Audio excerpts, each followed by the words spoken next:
السلام عليكم، ازيكم يا حبايبي؟ عاملين ايه؟ دلوقتي احنا هنعمل مع بعض الكسكسي.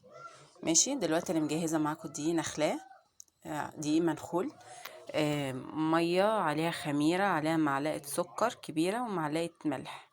ماشي. اللبن. ماشي. وهنا دي المصفى بتاعت دي مصفة الحلة بتاعت الكسكسي. ماشي. حاطة فيها، مجهزة فيها القماشة عشان ابقى احطه. وهنا انا حلة الكسكسي حاطة فيها مية وسايباها تسخن. ماشي. دلوقتي هنبدأ نعمل دلوقتي الدقيق والمية، المية بالخميرة. دلوقتي هحط مية على الدقيق، وافضل ابسها بايديا كده حبة بحبة لحد ما تبقى عاملة زي الرملة المبلولة كده. هعملها واوريها لكم. دلوقتي انا حطيت المية اللي بخميرة بسكر عليه زي ما انتم شايفين كده، طبعا هو باين انه مكلكع.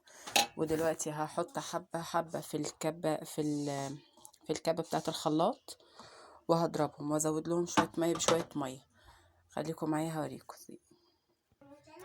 دلوقتي زي ما انتم شايفين كده انا حطيت شوية في الكبة، هحط عليها الغطا بتاعها والفها شوية، بعد كده هروح حطلها بق مية من فوق لحد ما الاقيها عاملة زي الرملة المبلولة كده.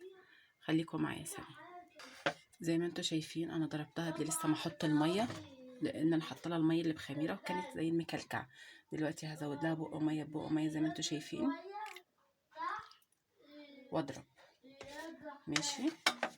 خليكم معايا ثانية.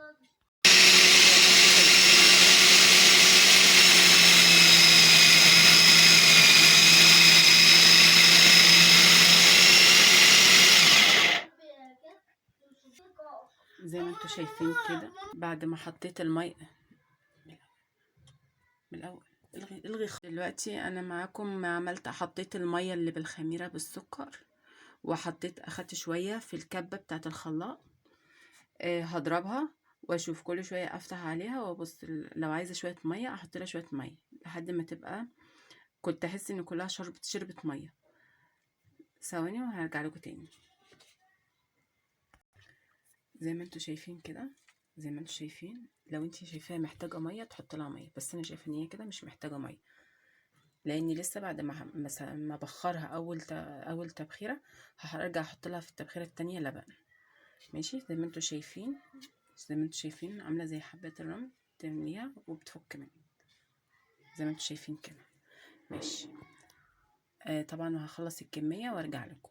وده بيكون شكله بعد ما ضربته في الكبة. ماشي. زي ما انتوا شايفين كده. دلوقتي هلمه واغطيه كويس والفه كويس وهغطيه بالغطا بتاعه وابخر الميه واحطه عليه. دلوقتي زي ما انتوا شايفين قفلته، وحطيت على الغطا قماشه برضو عشان تشرب الميه. ماشي. وقفلته كويس بالقماشه. ودلوقتي هسيبه ساعه الميه تغلي، وبعد كده اسيبه بقى ساعه يتبخر. وده بيكون شكله بعد ما نزلته من على النار وسبته بارد شويه فرفدت المكلكع اللي فيه.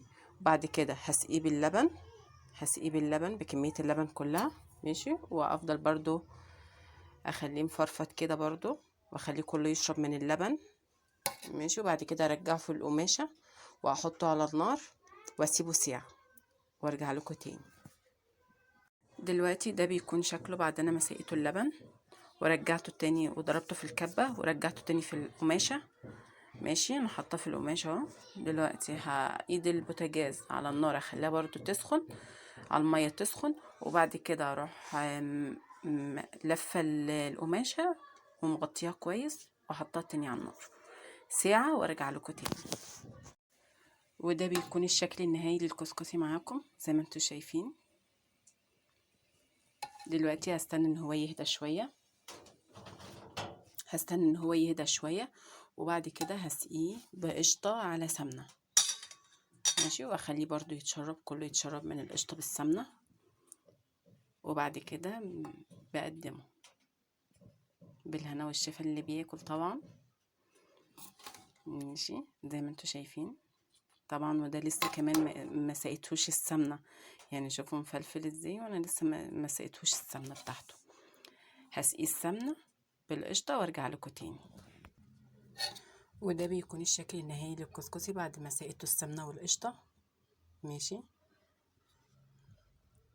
شوفوا زي ما انتوا شايفين كده، شوفوا مفرفط ازاي وريحته تحفة. اتمنى ان يكون عاجبكم وتكونوا فهمتوا اللي انا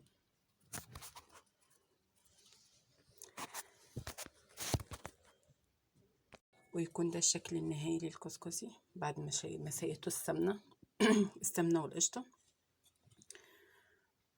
زي ما انتوا شايفين مفرفط خالص. يا رب يكون عجبكم، واتمنى منكم لايك وشير وتعليق حلو منكم يشجعني عشان اعمل لكم حاجات احسن. يلا سلام وبالهنا والشفا للي هياكل.